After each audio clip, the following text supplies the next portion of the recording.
বিদেশিদের হবে না।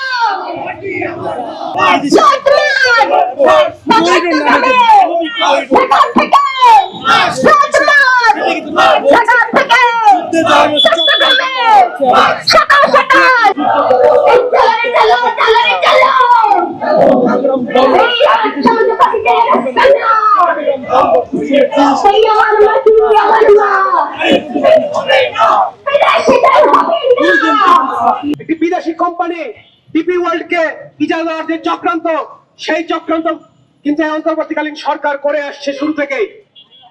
নিউ মরিন টার্মিনাল বাংলাদেশের সরকারের নির্মিত এবং লাভজনকভাবে পরিচালিত একটি টার্মিনাল। বছরে 1200 কোটি টাকার অধিক লাভ করে এই নিউ মরিন টার্মিনাল। কিন্তু সেই নিউ মরিন টার্মিনাল বিদেশিদের হাতে ইজারা দেওয়ার চেষ্টা করছে অন্তর্বর্তীকালীন সরকার। এবং আমরা দেখেছি যে পবিত্র ঈদ উল আজহার আগের দিন জাতির উদ্দেশ্যে দেওয়া ভাষণে ডক্টর মোহাম্মদ ইউনূস বলেছেন যারা এই বন্দর ইজারা দেওয়ার বিরোধিতা করবে তাদের প্রতিহত করতে হবে। একজন রাষ্ট্রপ্রধানের কি কুৎসিত মুখের ভাষা, যে জাতীয় সম্পদ যারা ইজারা দেওয়া হচ্ছে এবং সেই ইজারা দেওয়ার যারা বিরোধিতা করছে তাদেরকে তিনি প্রতিহত করার কথা বলছেন। আমরা দেখছি যে অন্তর্বর্তীকালীন সরকার শুরু থেকে মিয়ানমারের রাখাইন রাজ্যে সেই যে তথাকথিত মানবিক করিডোর, সেই মানবিক করিডোর দেওয়ানের লুকোচুরি করে আসছে। পররাষ্ট্র মন্ত্রণালয় জানিয়েছে এপ্রিলের 27 তারিখ যে তারা নীতিগতভাবে সম্মত হয়েছে রাখাইন রাজ্যে মানবিক করিডোর দেওয়ার জন্য, এবং এটি নাকি জাতিসংঘের পরামর্শে করা হচ্ছে।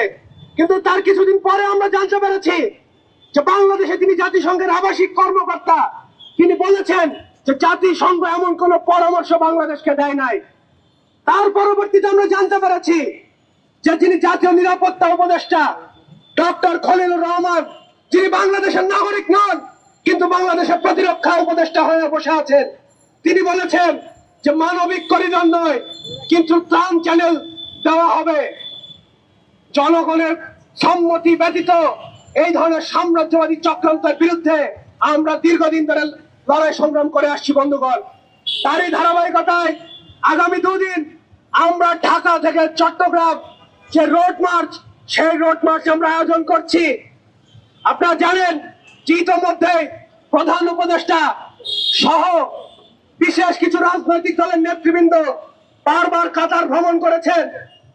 কাতার ভ্রমণের উদ্দেশ্য কি? বাংলাদেশে কাতারকে একটি কারখানা তৈরি করতে দেওয়া হবে। সেই কারখানায় কি উৎপাদিত হবে? সেই কারখানায় উৎপাদিত হবে সমরাস্ত্র, যা যুদ্ধে ব্যবহৃত হবে।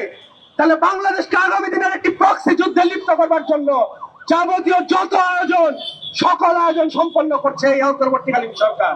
তার প্রতিবাদে আমরা বাংলাদেশের আপামর ছাত্র জনতাকে আহ্বান জানিয়েছি আগামী 2 দিন যে রোড মার্চ ঢাকা থেকে চট্টগ্রাম পর্যন্ত, সেই রোড মার্চ সফল করতে আপনারা সর্বাত্মকভাবে সহযোগিতা করবেন।